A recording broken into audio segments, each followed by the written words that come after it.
Greetings once again from Jeff's Woodwind Shop in Baltimore. Today we are going to talk about Wiseman flute cases. I love these cases. This particular one has the carbon wrap on it. This is not a full carbon fiber case, but it does have the carbon look to it. He also has these available in leather covering, and he has these in what they call a wood look finish, which has like a laminate wood grain material or print on it. Very, very attractive cases, very nice, very popular. The Wiseman flute cases are very secure, very safe for your instrument. As a flute technician who has been doing this for almost 30 years, I cannot tell you how frustrating it is and how regularly I have to do repairs on instruments that were damaged while they were in the case. If you pick up your case with your flute in it and give it a shake, you shouldn't hear anything. If you hear anything, that is causing potential danger to your instrument. I don't care if it's a $200 instrument, a $2,000 instrument, or a $20,000 instrument. You shouldn't hear anything. I don't care how pretty your case is. Nothing should be moving around inside the case. The Wiseman traditional style case answers that question. So when you open it up, these are available in a variety of interior colors. This one is called Claret, like I guess that's wine, not a wine drinker, but I'm guessing. You will notice some things that are different than a typical flute case. Normally you have slots and you just kind of drop the pieces in, and that's how instruments get damaged. They just sit in these loose slots. It's a one size fits none sort of situation, and they rattle around and get damaged. You have these blocks all over the place. These are made out of some sort of rubber, shock-absorbing foam. I don't know exactly what it is. Top secret squirrel stuff. Real hush-hush. But it does the job. I love them. They're fantastic. Howard's been making cases for very expensive instruments for about 30 years, I think. About as long as I've been repairing the instruments. And you know, if you've been doing something that long, you got to be doing something right. So if you have a B foot, this is what you deal with, and we'll come back to this in a sec. If you have a C foot, that's where this comes in, and the handy slip of paper. So there's an instruction basically telling you what it is. It has a little bit of instructions. Fold it in half, slide it under here. The underside of this has Velcro to help it grab. You'll want to make sure tab A goes into slot B. Press that in place this way as far as you can go. Get it squared up so it's nice and tidy looking. Pull out the paper, press that down. Now you're ready for a C foot. For a C foot flute, same principle as a B foot, which we'll get to in a sec. This peg goes in the foot tenon receiver. Some will call this the box joint. When you install this, peg goes in first. Press it this way firmly, and then press this down into the cradle. That's it. If you have problems, if this is sitting up, if you put your finger on the side of this and this ring is above the surface of your finger, that's too high. You probably caught the edge of the fabric on the way in. So you can either be extra diligent when you're putting this in and put your finger in there, or you could even use this handy piece of paper as kind of a protector. And you just want that down like so. This post, this flute, 100-year-old flute, 125-year-old flute, will probably have different geometry. So there could be some things here that look different than your flute. And even between brands of modern flutes, there could be some differences. So if this post here contacts this bumper, that's fine. It prevents it from rotating. If it ends up rotated like this and pressing against that, that's probably not a good thing. You don't want that. You want that post to be up here. You want the keys to be on top. To remove the foot joint, don't pull up here. Don't pull on the mechanisms. Put your finger in the end, pop it up, pull it out. That's it. When you put it in the peg, press down. There you go.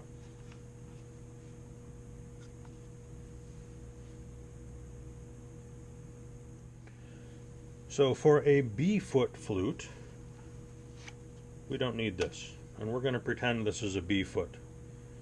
Kind of embarrassing that a flute shop doesn't have any B-foot flutes on hand right now. I've been bombarded by saxophones and oboes. But anyway, same principle. The peg goes in the receiver, and that presses down. We'll just imagine this has an extra key and it's longer. Same thing, make sure you don't snag on the end of the fabric. This piece here is designed to prevent it from rotating. Modern keys are going to be different, so you may have different contact points. It might be chunkier, all sorts of variables at play here. This foam will conform to whatever it's leaned up against.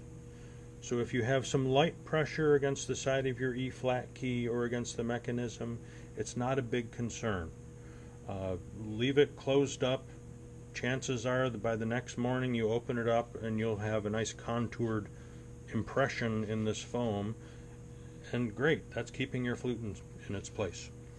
However, if you pull the joint out and this springs back into place somehow, you may want to trim it. Sharp razor blade, sharp X-Acto knife, don't cut yourself, and just trim like the corner off or a little edge. Chances are you won't have to do anything, but sometimes some flutes do need a little bit of relief from extra side pressure against the keys.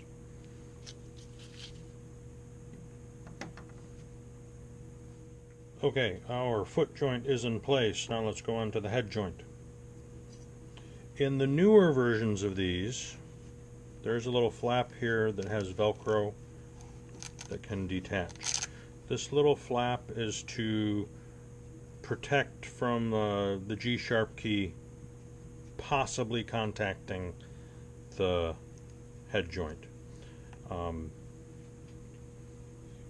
you can remove that. You can just flap it up out of the way. Similar principles here, but we have a hole. In that hole goes the head tenon. You want to slide that in as far as it will go, and then press this down into the cradle. That's it. Same deal here. You want to make sure that you're not snagging the material on the way in and holding things up. There have been some of these that I've had through that had an extra fold of fabric in here or a seam or something. It might not, and also the taper of your head joint up here varies. It might not feel as secure as this did going in, but it will be okay. This will come down and close on the crown and hold everything in place. It'll be fine. Some people like to flip this around and put the crown in there. I do not recommend that because of the G-sharp thing. G-sharp key potentially contacting this. Make sure that the tenon goes in there. Also, the hole is too big. That's got some room to move. So the tenon goes in there, press to the right, push in, you're good. Now the body is probably the trickiest part, because here they have started adding a little extra little flange, flare, seam, something of fabric. I think this was getting loose, or the edge chewed up or something in the first couple of versions of the case, so they started adding a little bit of material. This can get a little bit tricky, but it's the same as the head joint. There's a hole here, and that's where the tenon goes. So you want to pull this guy out of the way a little bit, and the first couple of times maybe get the head out of the way so you have some room to work. You want to try to get that in the hole easily. Like I said, this is going to acclimate to the instrument, but you want this so the ring at the end of the foot tenon is right up against this block. And then same deal, you press it into its cradle. And that's it, basically. This piece of foam, you have the same function as this one for the B foot. This is designed to prevent the body from rotating. Flutes are all different. Different makes are all different. This could be pressing up against this post. Your judgment call if it's pressing up too hard or if it's just right. If it's pressing up a little too hard for your comfort zone, just trim a little bit with a sharp razor blade or X-Acto knife. Don't try scissors on this stuff. It's too tough. But it cuts really well with a very sharp razor blade. Just a little bit at a time. Don't cut off too much and you're not going to glue it back on. That's usually doesn't work too well.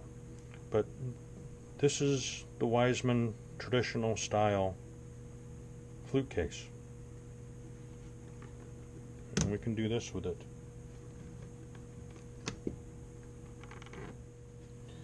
So we have our flute in place. And we go to close this for the first time. And my bench is all dirty. It is not closing. That is fine. Remember, we've got this foam in here that's going to conform. So as long as you don't have to really squeeze, you know, that's fine. And over time, this gap will get less and less. Look, it's smaller already. But you want it at least to the point where the ends of these tangs for the latches are close. They might be inside the slots, they might be a little bit above, but if you've got, you know, 1/16 of an inch, if you could slide you know, something of substantial thickness, like a quarter or something, in between the metal parts without it touching, then something probably isn't in the right place. So that's one concern that people have had. Oh, it's going to bend something. It's not going to bend something. That is the foam contacting places. There is no contact with the mechanisms at all. This block is probably the only one that may contact here, but that's going to conform in 24 hours and not be any concern whatsoever. If you would like to get one of these cases, I sell them. Fluteworks Seattle sells them. I know many other places, probably Flute Center of New York has them. I don't want to name lots of people because I don't know for certain, but chances are if you have a flute specialty shop or a high-end repair shop that deals with flutes, they may have these on hand. but you can always contact me through woodwindfixer.com. Ask me what I have on hand. I have many different colors, different outer finishes, but my supply varies all the time. So call and ask. If I don't have it, I can get it, or you can try one of my friendly colleagues that may have them too.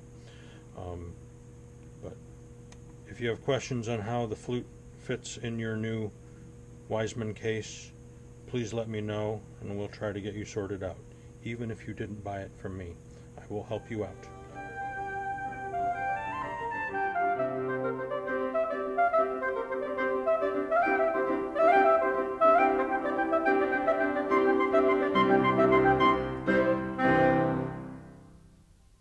You know, nothing's moving in there.